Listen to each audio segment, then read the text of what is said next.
Pour votre fidélité d'écoute à Nana FM et bienvenue au troisième numéro du débat de Nana FM de cette semaine.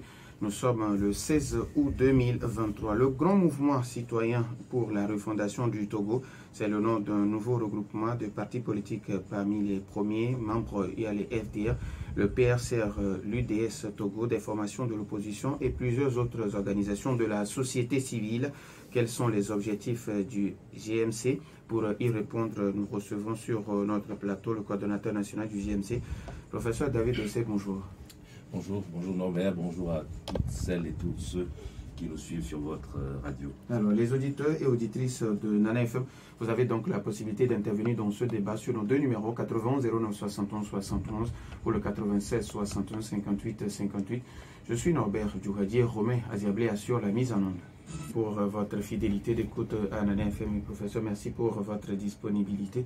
Alors, vous avez porté sur les fonds baptismaux il y a quelques jours le grand mouvement citoyen pour la refondation du Togo. Présentez-nous un peu le GMC. C'est une initiative qui est partie de Maître Apéron, qu'on ne présente plus. Et effectivement, c'est un appel qu'il avait lancé à la nation. Et je pense qu'après avoir lancé cet appel, il a sillonné différentes entités politiques ou citoyennes. Il a également rencontré des personnalités de la nation togolaise. Et je crois qu'il a essayé de vendre, entre guillemets, son idée. Et c'est à la suite donc, de toutes ces démarches que nous nous sommes retrouvés pour approfondir les réflexions, les discussions autour de ce projet. Vous savez peut-être que les deux premières rencontres ont été empêchées par les forces de l'ordre qui sont venues en disant que l'ordre leur avait été donné d'empêcher justement cette rencontre. Alors qui est-ce qui a donné l'ordre jusqu'ici? On n'a jamais su, puisque les forces de l'ordre n'ont jamais été en mesure de donner des précisions. Est-ce qu'on peut voir le document qui vous demande de disperser notre rencontre? Nous n'avons pas également eu ce document et donc il a fallu quand même un peu de détermination, de ténacité pour que finalement nous puissions nous réunir, nous puissions réfléchir, nous puissions expliquer davantage l'idée de Maître Apéron, et c'est ce qui a conduit donc à la naissance de ce mouvement citoyen. En fait, nous sommes partis de l'analyse de la situation de notre pays. Cela fait des décennies que nous essayons de changer le type de gouvernance qui, il faut le reconnaître, n'a pas répondu aux aspirations du peuple en termes d'épanouissement, en termes de justice sociale, en termes de liberté, en termes de démocratie ou d'état de droit. Donc partant de là, on s'est dit, qu'est-ce qu'on fait? Est-ce qu'on reste en l'état actuel où la dernière coalition, la C14, malheureusement n'a pas réussi, il y a eu ensuite la DMK, mais il faut reconnaître que les choses n'avancent pas. Est-ce qu'on reste en l'état en espérant qu'un jour ou l'autre, finalement, la remobilisation puisse se faire et que les choses puissent avancer, ou est-ce qu'on essaie de proposer quelque chose de nouveau aux Togolais? Et donc c'est cette nouvelle proposition que le GMC porte à la connaissance des citoyens togolais. Alors, professeur, vous avez cité quelques regroupements à l'instar de la C14, de la DMK et plusieurs autres regroupements qui existaient et qui existent encore. Quelle est la particularité du GMC? La spécificité, c'est que l'élément essentiel, c'est d'être citoyen togolais et de vouloir vraiment le changement au niveau de la gouvernance de la nation et se battre pour obtenir l'alternance au sommet de l'État. Donc le caractère citoyen passe avant tout et ça permet de dire que nous décloisonnons totalement. Il n'y a pas d'un côté des hommes politiques ou des femmes politiques ou des partis politiques, de l'autre côté des organisations de la société civile. Nous sommes tous citoyens de ce pays, nous voulons le changement, nous voulons l'alternance démocratique au sommet de l'État. Et donc, ce caractère de citoyen ou cette citoyenneté est l'élément essentiel que nous mettons en avant. Alors, est-ce que vous êtes sûr que ça va changer quelque chose? On ne peut jamais être sûr, à moins d'être le bon Dieu. On ne peut jamais être sûr. On vient avec des intentions, on vient avec des principes, et nous avons des principes. Nous venons également avec une stratégie, même si à ce jour le plan d'action n'est pas encore finalisé. Nous venons avec des principes, des stratégies et nous espérons que ça va répondre aux questions que se posent les Togolais, ça va répondre aux nécessités de l'heure et que ça va permettre de faire avancer les choses. Alors, qu'est-ce qui sera fait concrètement sur le terrain? Sur le terrain, comme je l'ai dit, ce sera difficile pour le moment que je réponde clairement à cette question puisque nous n'avons pas un plan d'action définitif élaboré qu'on pourra présenter à la nation togolaise. Mais ce que je puis dire, c'est que pour nous, l'élément central reste le citoyen togolais. Le citoyen togolais qui rejoint le GMC et aussi le citoyen togolais qui reste en dehors du GMC, vers qui nous devons aller.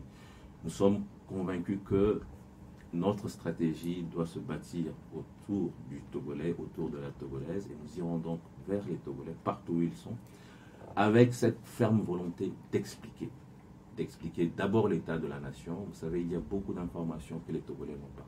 Et nous comprenons la stratégie du pouvoir qui consiste à tout faire pour empêcher justement que les Togolais disposent de la bonne information. Les journalistes sont censurés ou s'autocensurent. Certains journalistes sont obligés de sortir du pays parce que, bon, vous savez, parfois quand vous portez la bonne information, le pouvoir n'aime pas trop et on vous met des bâtons dans les roues.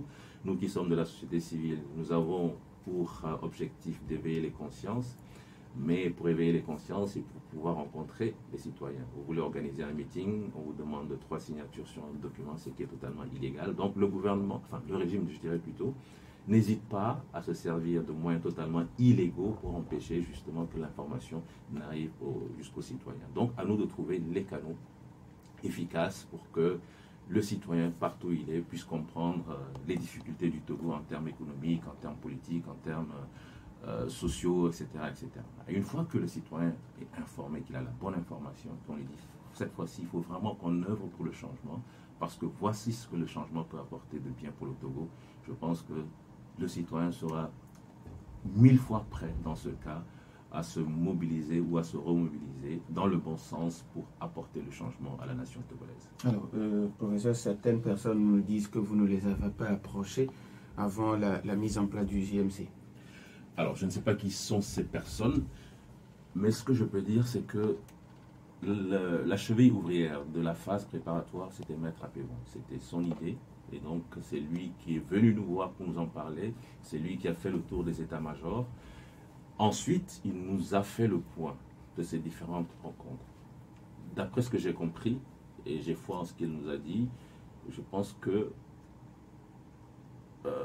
je pourrais dire que 90% des forces en présence, en tout cas des forces de l'opposition en présence, ont été certainement contactées par Maître Apévon. Je ne pense pas qu'il y ait une entité importante qui ait été négligée. Si je tiens compte vraiment des rapports qu'il nous a fait après avoir rencontré les différents partis, après avoir rencontré les différentes organisations de la société civile. Alors, professeur, aujourd'hui, il y a plusieurs autres groupements à l'instant de Ensemble et puis il y a d'autres. Est-ce que vous allez travailler seul ou bien vous allez travailler en un commun accord avec ces autres regroupements ou alliances? Pour nous, c'est d'abord une question de vision. Je précise qu'il y a des alliances qui existent, qui sont des alliances politiques. Mais nous ne sommes pas une alliance politique. Je voudrais vraiment insister là-dessus. Nous sommes une alliance de citoyens, même si en notre sein, il y a des hommes politiques, des femmes politiques. Et je rappelle qu'avant d'être homme ou femme politique, on est d'abord citoyen. Donc nous sommes vraiment une alliance citoyenne qui a des objectifs bien clairs et bien précis. Et donc je disais que c'est une question de vision. Si dans notre démarche, nous avons d'autres entités qui gravitent autour du GMC et qui ont la même vision que le GMC, rien ne nous empêche de travailler vraiment en commun accord avec ces entités pour l'atteinte de l'objectif commun qui est défendre les intérêts du peuple togolais. Et pour nous, cela passe par un changement de gouvernance, une alternance démocratique au sommet de l'État, la consolidation de la démocratie et de l'État de droit et mettre fin à l'injustice sociale. Alors, professeur, certaines personnes à l'instar ou bien certains regroupements à l'instar de la coalition Linda ont décidé de quitter la BAC de très tôt déjà. Est-ce qu'on vous a expliqué les raisons? Alors, c'est vrai qu'il y a eu un document qui a circulé, qui a avancé un certain nombre de choses. Mais si vous le permettez, j'ai déjà dit une fois et je le répète, M. Poumou et moi, ça fait des années qu'on se connaît. Ce n'est pas par le GMC qu'on s'est connus. Et donc, par respect pour cette relation qui date de plusieurs années, et par respect pour ce qu'il représente au sein de notre nation. Je voudrais pour le moment ne pas faire de commentaires particuliers sur cette situation-là. Alors, maintenant, quelles sont les visions? Parce que vous parlez entre-temps de vision. Si des gens ont envie de travailler avec vous, ce n'est pas un souci, mais c'est la vision qui compte pour vous. Maintenant, quelle est cette vision? C'est vrai, vous parlez de l'alternance. Au-delà de l'alternance, est-ce qu'il y a d'autres objectifs? La vision, vraiment, c'est de responsabiliser le citoyen togolais. Responsabiliser le citoyen togolais afin qu'il comprenne qu'il doit tout mettre en œuvre lui-même, par lui-même, pour que cet état de droit que nous voulons pour le Togo devienne une réalité. Le citoyen togolais est responsabilisé afin de comprendre qu'il faut se battre pour l'instauration d'une vraie justice sociale. Le citoyen togolais est responsabilisé afin de se battre pour que la démocratie devienne une réalité dans notre pays. Vous savez, il y a eu quelques acquis démocratiques, mais qui sont en nette régression. Le Togo est en train de reculer au niveau de la démocratie. Il y a beaucoup de brimades, beaucoup de restrictions de l'espace civique, beaucoup de situations qui démontrent que on est en train de serrer la vis et que la chape de plomb est de plus en plus lourde sur la tête des citoyens togolais. Les Togolais ne sont pas épanouis, les Togolais ne sont pas heureux. J'ai déjà donné un exemple qui est particulièrement édifiant. C'est un exemple qui m'a été donné l'année dernière par un ami qui est restaurateur français et qui me parlait presque en me chuchotant à l'oreille. On sentait qu'il avait peur. Il m'a dit, mais tu sais, mon restaurant en 2017 et en 2018, au plus fort de la contestation, il était tout le temps plein. Tout le temps plein. Tous les soirs, je n'avais pas de place pour accueillir du monde. Mais dès que les gens ont compris que le système allait perdurer, de nouveau, le restaurant est vide. C'est comme si les Togolais étaient déprimés et que les Togolais espèrent attendre ce changement comme on attend le Messie. Donc, voilà cette situation et il est important pour nous que le Togolais comprenne que ce n'est pas le découragement qui va apporter le changement et qui va mettre fin à cette déprime collective. Il faut se relever. C'est difficile, certes, après avoir autant combattu, après avoir presque touché du doigt cette victoire, parce que nous l'avons presque touché du doigt. Si vous posez des questions à certaines personnes, ces personnes vous diront la vérité. Nous étions presque au bout de la lutte, nous avions presque obtenu l'aboutissement de la lutte, mais quelque chose a fait que finalement cet aboutissement n'est pas arrivé. Et donc il faut dire aux gens qu'en dépit de ce désespoir, de ce découragement, il ne faut pas cesser la lutte, il faut plutôt se remobiliser, se relever, viser ensemble ce qu'il faut et mettre ensemble les ressources pour que nous puissions y arriver. Alors, vous l'avez si bien dit, responsabiliser le citoyen togolais. Hier, je discutais avec quelques amis qui sont venus de l'intérieur du pays et ils se plaignent que vous ne venez pas vers eux. Alors, comment est-ce que vous voulez responsabiliser le citoyen togolais si les actions sont limitées seulement à Lomé? Très bonne remarque, très bonne remarque. Vous pourrez dire à vos amis que s'ils ne tenaient qu'à nous, nous serions tout le temps à l'intérieur du pays pour rencontrer les communautés, rencontrer les populations. En dehors du Front citoyen Togo Debout, il y a des organisations que je ne vais pas citer ici, mais qui sont, à mon avis, encore beaucoup plus connues au plan international, qui ont un ancrage international. Et nous avons été effarés de savoir que ces organisations ont aussi été interdites de réunion à l'intérieur du pays. Il y a le responsable qui m'a raconté que pour la première fois, alors qu'ils étaient à Takwame, en réunion, les forces de l'ordre sont venues et les ont dispersés pour la première fois. Ensuite, ce responsable a été convoqué au SRI. Au SRI, on sentait quand même qu'il y avait un certain malaise parce que excusez-moi, ce n'est pas une organisation simplement connue au Togo, c'est vraiment une très grande organisation. Mais c'est pour dire la situation actuelle. Lorsque je parlais de régression démocratique, c'est la réalité au Togo. La démocratie est en train de reculer fortement dans l'espace ouest africain, mais aussi et surtout dans des pays comme le Togo, où on fait tout pour continuer dans ce statu quo, en empêchant toutes les possibilités de changement démocratique au sommet de l'État. Et c'est extrêmement grave. Je ne sais pas ce que ça nous réserve pour l'avenir, mais c'est extrêmement grave. Donc voilà, vos amis ont raison, il y a une situation, c'est un constat.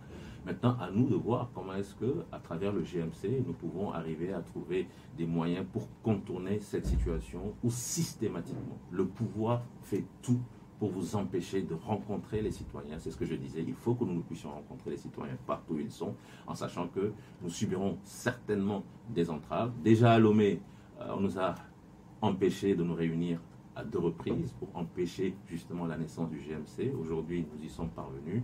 C'est sûr qu'en voulant aller vers l'intérieur, nous allons rencontrer des réticences des préfets, des réticences des forces de l'ordre. ce sera également à nous de trouver des moyens pour contourner cette situation. Alors, professeur, avant de donner la possibilité aux auditeurs sur nos deux numéros, la situation au Niger actuellement fait débat au sein de la communauté, que ce soit au niveau de l'Ouest africain ou encore sur le plan mondial. Alors, quel est le rôle aujourd'hui des organisations de la société civile dans ces cas? La situation au Niger est une situation extrêmement difficile, extrêmement contradictoire dans les prises de position, et je comprends cela parfaitement. Mais en tant que responsable d'organisation de la société civile, il y a un principe, c'est que la dévolution du pouvoir doit se faire par des moyens démocratiques. C'est notre souhait. Je pense qu'il est temps qu'on change de narratif. L'Afrique, pendant longtemps, et l'Afrique de l'Ouest aussi, a démontré son incapacité à mettre en place des processus, des mécanismes pour une dévolution démocratique du pouvoir. Cela a couru jusque dans les années 90. Il y a eu ensuite le vent de démocratisation. Et donc, avant les années 90, tenez-vous bien, il y avait plus de la moitié des pays membres de la CEDEAO qui étaient dirigés par des régimes militaires. Il y a eu une période où il y avait même 13 pays sur 15 qui étaient dirigés par des régimes militaires. Ça n'a pas permis de faire avancer les choses. Donc, ne pensons pas que les régimes militaires sont la panacée, sont la solution à tous nos problèmes. Ça, je voudrais vraiment insister là-dessus. Ensuite, il y a eu les années 90, le vent de démocratisation, la chute du mur de Berlin, la dislocation du bloc URSS. Et ce vent de démocratisation nous a atteints. Nous avons connu le multipartisme, la naissance des médias privés, la liberté associative, etc. Et on a pensé que nous, on avait la démocratie. Non, on a une illusion de démocratie, on a un semblant de démocratie avec des pouvoirs dits démocratiques, mais qui mettent en place des processus viciés pour se maintenir à travers des élections qui sont truquées, à travers des changements de constitution, et donc on remet le compteur à zéro. Vous connaissez mieux ces pratiques que moi, je ne vais pas insister là-dessus. Voilà, donc une illusion démocratique qu'on a vendue au peuple africain, et ces peuples aujourd'hui se rebiffent, ils se révoltent, ils disent mais c'est quoi cette situation où nos libertés individuelles, nos libertés collectives sont foulées aux pieds par des régimes qui se disent démocratiques. Si c'est ça la démocratie, autant revenir par des moyens militaires à des systèmes beaucoup plus forts, mais qui permettent au moins de balayer ces régimes qui ne veulent pas partir. Voilà donc la situation, et c'est extrêmement grave. Maintenant, comment faire pour que cette phase critique que nous sommes en train de traverser nous permette d'atteindre cette situation où tout le monde comprendra la nécessité de défendre la démocratie. Aussi bien nous qui sommes dans ces pays, qui subissons cette situation, nos élites également, qui pour la plupart, malheureusement, ont soutenu ces régimes dits démocratiques, mais qui sont des illusions de démocratie, que la communauté internationale, qui, lorsqu'il y a une situation où quelqu'un fait 20 ans au pouvoir, 25 ans au pouvoir, la communauté internationale vient vous sortir des banalités. Parfois ça vous énerve, mais voilà la situation. Donc, tout le monde, d'une manière ou d'une autre, a détruit la démocratie en Afrique, a aidé à implanter une illusion de démocratie, et aujourd'hui, on ne peut que se mordre les doigts. Donc, ce qu'on préconise, nous, en tant qu'organisation de la société civile, c'est de voir vraiment comment est-ce qu'on peut revenir à une situation de vraie démocratie, où déjà la dévolution du pouvoir se fait de façon démocratique, avec des élections qui sont claires, des chefs d'État qui viennent pour un mandat, 2 mandats, et dans ce cas, ça les oblige à plus de redevabilité. On ne peut plus monopoliser le pouvoir. Le pouvoir n'est pas un patrimoine familial. Ça, il faut insister là-dessus. Le pouvoir n'est pas un patrimoine familial. Voilà. Et donc, si on arrive vraiment à remettre la démocratie en état, là, nous avons une chance de voir les énergies se tourner vers le développement. Nous avons une chance de voir l'Afrique profiter de ses ressources et se développer. 91 09 71 71 ou le 96 61 58 58, mais après la courte pause. 11 09 71 71 ou le 96 61 58 58, Nana FM. Allô? Oui, allô. Oui, Pélé, bonjour. Bonjour. Oui, allez-y, on vous écoute. Oui, professeur, bonjour. Monsieur Pélé, comment vous allez? Merci beaucoup.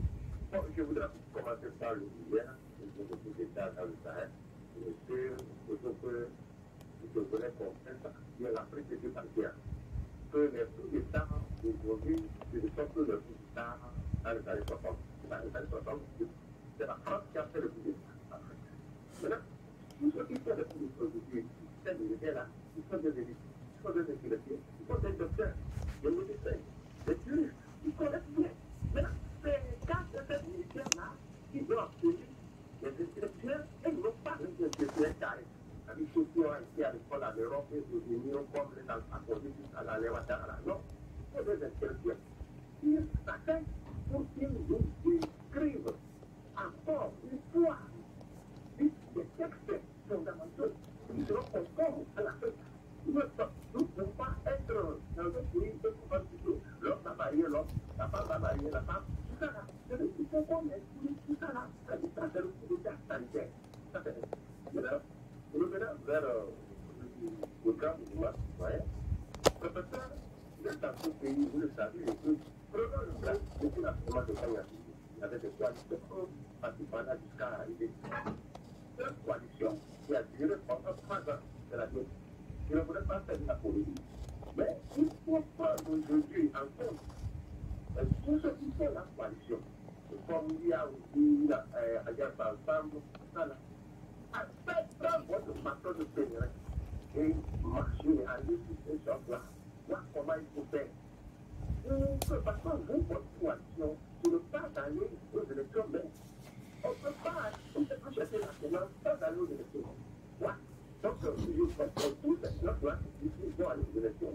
Est-ce qu'il peut faire?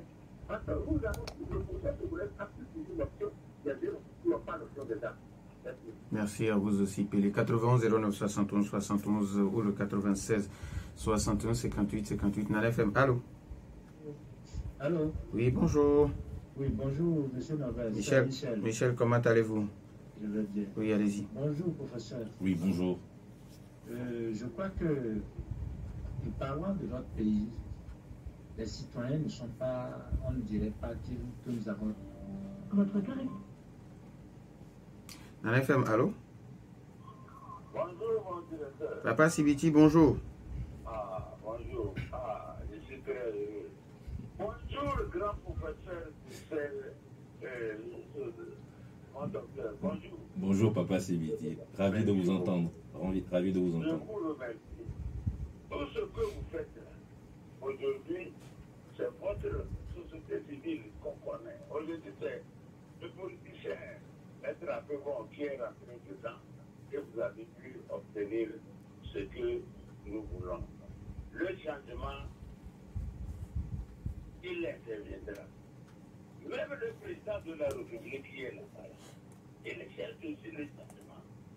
Et il ne va pas le faire. La démocratie, il faut que nous la voyons en Togolais ou bien en Africain. La démocratie française et européenne, la voyez, c'est eux qui prennent les enfants. Vous êtes là-bas, quel que soit vos diplômes, vous n'allez jamais insulter vos parents. Mais les petits enfants, les deux, ils vont le faire. Tirer des pistolets, faut tirer, tirer. Mais ce que je fais, même de mon professeur, et puis tout bien, vous voulez l'amélioration des conditions sociales des Togolais. Il y a le président ou celui que vous pouvez voir pour que vous ayez ce que vous voulez. Non, mais, excusez-moi, vous allez, c'est le président. Allez, papa écrit, je le dis toujours au président, on s'en va.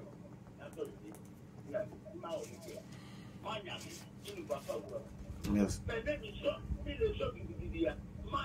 Merci beaucoup. Merci. Merci. Merci beaucoup. Merci beaucoup à Papa Sibiti. Merci vraiment.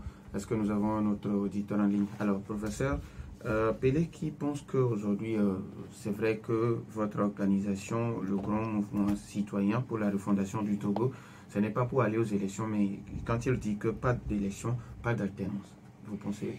Je crois qu'il a ajouté qu'il nous demande de rencontrer certaines entités qui existent déjà. Et je suis totalement d'accord avec lui. C'est vrai que dans le développement de mes propos, j'ai essentiellement parlé de nos ambitions de rencontre avec les citoyens. Mais il est important aussi, bien sûr, de rencontrer les entités qui existent déjà, qui sont en train de se battre sur le terrain. Nous avons dit que nous ne sommes pas une coalition à visée électoraliste. C'est une réalité, mais nous avons également dit que rien ne nous empêche justement d'apporter notre contribution à ce que les entités ou les partis politiques qui doivent participer aux prochaines joutes électorales, qui sont de l'opposition, puissent travailler dans une atmosphère beaucoup plus conviviale, beaucoup plus cordiale. Nous savons tous les effets délétères de cette ambiance totalement toxique que nous avons vécue il y a encore quelques années. Nous savons ce que ça a pu entraîner et il faut vraiment empêcher ce genre de situation. Et donc, dans les éléments qui seront certainement inscrits dans le plan d'action, nous envisageons mettre sur pied peut-être une espèce de pacte d'entente, je ne sais pas comment on va l'appeler, il y a plusieurs dénominations possibles. En tout cas, mettre en place un cadre et nous demanderons justement aux partis politiques, aux entités de se conformer à ce cadre, d'éviter certains propos, d'éviter certaines postures et d'éviter de raconter n'importe quoi sur d'autres au risque de saper l'ensemble de la lutte commune. Donc nous irons vers toutes ces entités. Quand Pelé pense qu'aujourd'hui les coups d'État d'aujourd'hui n'ont pas les mêmes caractères que les coups d'État des années 60 et il pense qu'aujourd'hui ceux qui prennent le pouvoir par exemple au Mali, au Niger, ce sont des gens, ce sont des élites et lui il pense qu'il faut réécrire les textes conformément aux réalités africaines. Ce sont des élites, c'est vrai, mais je pense que pour que les choses soient bien conduites dans un pays, the right man at the right place, c'est ce qu'on a toujours dit et c'est ce qu'on a toujours pensé. Une armée, c'est une armée. Et une armée, c'est fait pour défendre la nation contre l'envahisseur. Une armée, ce n'est pas apprendre le métier des armes pour venir ensuite dire qu'on dirige une nation. Parce que pour ça également, je pense qu'il faut des compétences, il faut parcourir un chemin, voilà. Et donc, si on se dit aujourd'hui que faire le métier des armes doit conduire à la prise de pouvoir et à la gestion des affaires publiques du pays, moi, je ne parle pas de nos pays à court terme. Je parle de la vision que nous avons en tant que citoyens pour nos pays. Cette vision, c'est que l'armée soit très forte et qu'elle soit en mesure de défendre l'Afrique contre toutes ces puissances étrangères qui viennent puiser nos ressources impunément et s'en aller. Il faut une armée très forte. Mais il faut également des élites politiques qui soient suffisamment patriotiques dans leur façon d'être, dans leur façon d'agir, dans leur vision. Et ces élites politiques doivent vraiment mettre au centre le devenir de l'homme africain. Alors cette situation, j'espère qu'elle n'est que transitoire. C'est-à-dire, il consiste à dire, des hommes forts sont venus renverser la table pour remettre les choses dans le bon sens. Je sais que c'est ce que beaucoup pensent, c'est ce que beaucoup espèrent. J'espère en tout cas que ces régimes militaires qui sont en train de renverser la table le font pour le bien de l'ensemble et non pas pour leur propre intérêt. Quand on écoute ce qui s'est fait au Niger, et je précise bien que avant de me prononcer, j'ai pris le soin d'appeler beaucoup de collègues nigériens. Et tous, je dis bien tous sans exception, ont condamné le coup d'État au Niger. Parce qu'ils avaient le sentiment que ce coup d'État n'était pas conduit dans le but de défendre les intérêts du peuple nigérien, mais c'était dans un autre but. Ensuite, tous ont ensuite changé leur position quand ils ont vu la réaction de la CEDEAO et la réaction de la France, et tous se sont mis derrière l'armée en disant ça va être une agression de l'ancienne puissance coloniale contre le peuple nigérien, et dans ce cas, on ne parle même plus du putsch, mais nous nous préparons pour faire face à l'agression. Voilà donc la situation réelle. Et c'est pour dire que beaucoup espèrent que ces coups d'État, tels qu'ils se produisent, vont permettre de renverser la table, comme je le disais, et de remettre les choses dans le bon ordre. Espérons que ça ne dure pas trop longtemps, parce que l'Afrique ne peut pas être ce continent où désormais le pouvoir, la dévolution du pouvoir va se faire par les armes. Ce sont les plus forts qui... Nous allons déchanter. Nous ne pouvons pas continuer comme ça. Nous avons un autre auditeur en ligne, FM. Allô? Madame ici, bonjour. Le grand mouvement qui se crée. Allô? Allô? Oui, est-ce que vous pouvez bouger un peu parce que j'ai du mal à vous recevoir? D'accord. Chaque fois, c'est le problème avec un FM. Voilà, il y a un grand mouvement encore parmi une centaine qui se crée pour provoquer l'alternance. Moi, je me dis, Bon, c'est bien, mais bon, on a une constitution, quoi, qui dit des choses, qui a des lois nobles. Hein. Elle est vraiment, le gouvernement du Togo, là, pas grâce de toutes ces difficultés. Hein. Il faut qu'ils alternent normalement, qu'ils trouvent une formule, voilà. Pour les coups d'État, docteur, vous savez, plusieurs politistes militaires, c'était le pouvoir. Après, on touche jamais. On ne serait pas là au Togo depuis 63. Et tout est qui ne quitte jamais si on ne leur fait pas un autre coup d'État. On va continuer comme ça en Afrique. Maintenant, trouver la nouvelle formule, c'est la France dehors, le panafricanisme, tout ça là. Et puis ils sont là. Ils partent là-bas aussi pour prendre leur verre. On ne peut pas continuer comme ça. Nos États militaires ou constitutionnels, ça doit stopper. Il faut commencer à faire des procès à ces gens-là pour les dissuader. Hein? Il n'y a jamais eu un bon coup d'État. Merci beaucoup à Merci beaucoup à madame ici. Merci. 91 09 71 71 ou le 96 61 58 58. Nana FM, allô? Allô? Oui, allô? Oui. Oui, l'appel avait coupé avant. Ah, ok. Bon, merci d'être revenu. Oui. Oui, donc je voudrais dire que concernant notre situation au Togo, en réalité, les populations, nous ne sommes pas éprouvés. Mais seulement qu'il y a des gens qui tirent la lutte vers le bas. Vous voyez ce qui s'est passé dans les autres pays avoisinants. Quand la démocratie est difficile à installer, ce sont les militaires qui rétablissent cette démocratie-là. Mais chez nous, quand il y a manifestation, qui reprend. Quand il y a réunion, qui empêche. Quand il y a meeting, qui empêche. Quand il y a à arrêter un journaliste ou bien un politicien, qui intervient. Donc ça veut dire qu'il y a d'autres qui tirent la barre vers le bas. En réalité, ils sont censés mettre la barre droit dans les bottes pour que la démocratie se déroule normalement. Donc cette partie ne cautionne que les coups d'État constitutionnels et les primates.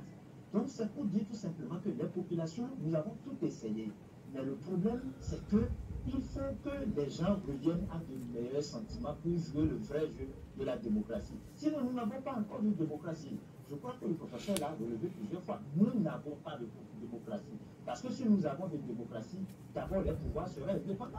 On ne va pas utiliser la justice pour faire mal à un politicien ou bien à un journaliste. Parce qu'on a la force. Donc, on n'a même pas. Moi, je ne dirais même pas que nous sommes en démocratie.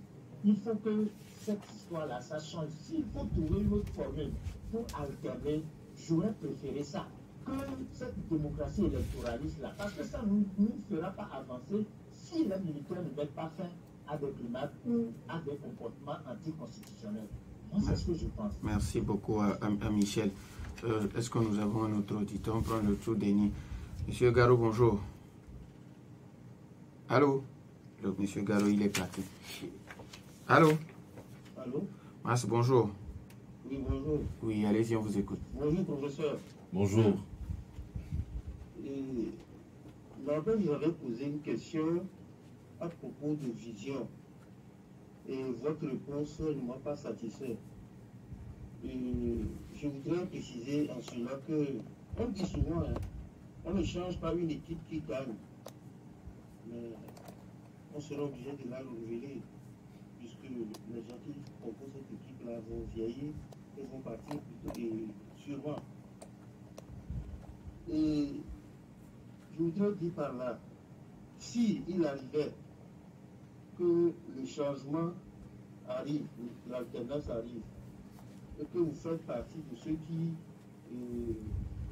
sont au pouvoir, qu'est-ce qui nous garantit que vous aussi de votre côté, c'est pourquoi j'ai cité l'adage en premier, vous n'allez pas continuer dans le même sens pour pouvoir perdurer au pouvoir et ainsi continuer, comme on le dit, comme si vous étiez dans l'ancienne équipe. Merci, bonne journée. Merci et bonne journée à vous aussi. Alors, professeur, je pense que nous n'allons plus prendre d'auditeurs. On va commencer avec le dernier intervenant qui parle de vision, qui vous ne l'avez pas convaincu.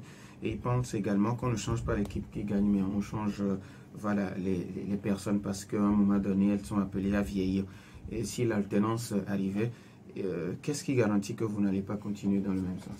D'accord. Alors, je reviens peut-être sur la vision en disant que nous avons une charte. Peut-être que j'ai mal exprimé la vision qui est contenue dans la charte, mais j'inviterai... c'est M. Michel, c'est ça? Non, Mas Davido Gomez. Mas Davido Gomez, pardon, excusez-moi, M. Mas.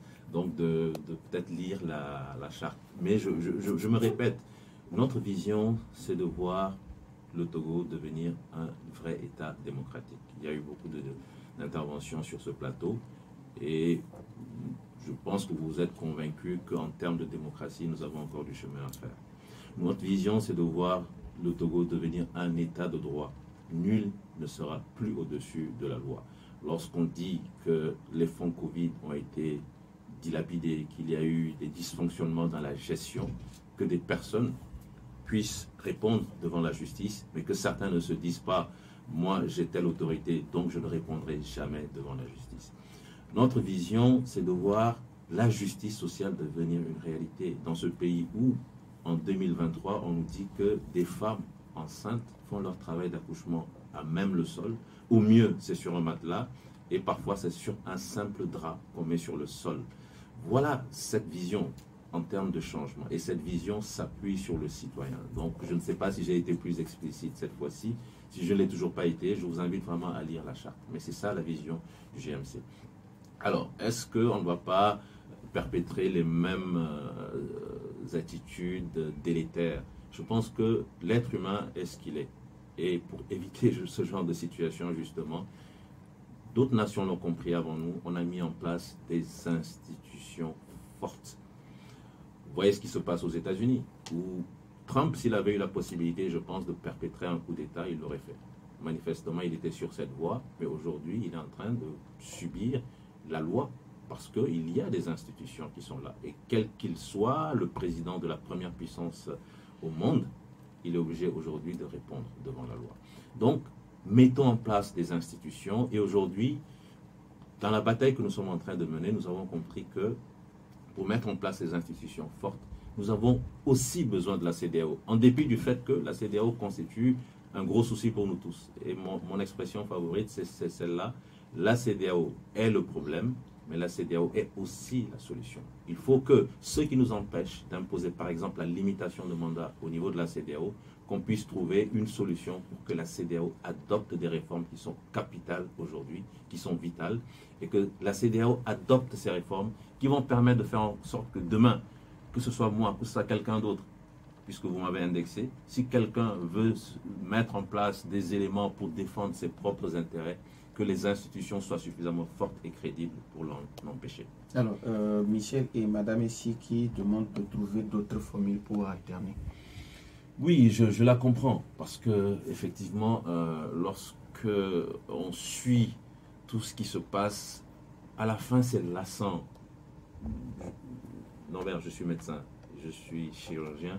Je vous assure que toute cette énergie que je déploie dans ces luttes qui me paraissent tellement futiles, j'aurais préféré les déployer pour faire de la recherche dans le domaine de la chirurgie, opérer encore plus de malades, voyager pour apprendre davantage, revenir pour être davantage avec mes étudiants. Sincèrement, j'aurais préféré cela.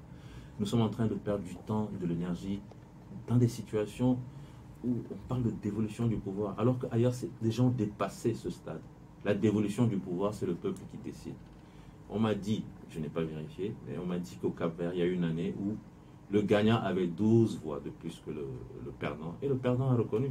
Et puis il est parti, sans histoire. Un ami m'a dit, au Cap-Vert, le président, il peut se promener, aller dans un restaurant, s'asseoir et manger. Parce qu'il sait que le moment venu, il va partir. Le pouvoir, ce n'est pas un patrimoine familial. On lui a confié une mission, il le fait pendant un certain nombre d'années et il s'en va. Quand c'est comme ça, vous avez tous l'esprit tranquille.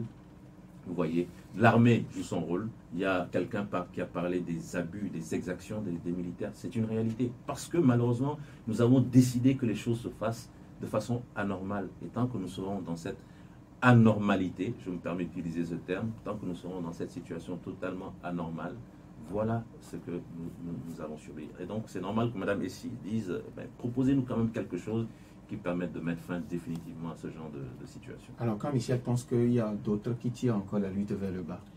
Oui, alors, et dans ce cas, il a parlé justement des émissions. des forces armées en politique. Et c'est là où moi je dis qu'il faut vraiment faire attention. Ce qu'il a dit est totalement vrai. Aujourd'hui, nous sommes en train d'applaudir pour ces changements à la tête des États par les armes. Ça peut être bon dans certaines situations. Il ne faut pas être dogmatique. Il ne faut pas dire aujourd'hui, oui, définitivement, il faut que ce soit par les armes que la dévolution du pouvoir se passe. Prenez le cas de la Guinée où Alpha Condé, en dépit de toutes les manifestations de son peuple, avait voulu faire son troisième mandat, et grâce à l'intervention des militaires, on a pu mettre fin à cette situation totalement inacceptable. Je pense qu'en termes de perception, on comprend que ce genre d'action puisse être peut-être salué par le peuple. Mais il y a des situations où, sincèrement, on peut se poser des questions. Et donc, l'émission de l'armée en politique, nous l'avons vu au Togo. Nous ne nous voilons pas la face. Revenons à ce qui s'est passé en 2005. Donc, l'armée doit, dans un pays civilisé, que nous espérons en tout cas pour le Togo, doit jouer son rôle de défense de la nation. Alors, Papa Sibiti qui vous demande de travailler pour l'amélioration des conditions de vie des Togolais. Et de rencontrer le chef de l'État. C'est un conseil qui ne cesse de marteler, et je pense que la pédagogie de l'enseignement, c'est justement la répétition. Papa Sibiti, je vous ai entendu. Dans le plan d'action qui va être déroulé, il y aura certainement cette décision qui consistera à aller vers les autorités. Il ne s'agira pas de se mettre de façon frontale face à l'autorité publique et de dire il faut que ça change. Nous irons vers les autorités, nous dirons ce que nous avons à dire. Si nous sommes entendus, c'est tant mieux. Si nous ne sommes pas entendus, nous saurons également que c'est la position de l'autorité publique et nous verrons ce qu'il y a lieu de faire. Mais je vous assure que ce n'est pas tombé dans l'oreille d'un sourd. Je vous ai entendu, il faudra que nous allions vers l'autorité publique. Nous disons merci au professeur David Dossé, il est le coordonnateur national du Grand Mouvement Citoyen pour la refondation du Togo. Merci également à vous, chers auditeurs, pour votre fidélité d'écoute à Nana FM. Je suis Norbert Djouhadi, Romain Aziablé a assuré la mise en onde. Bonne suite de nos programmes.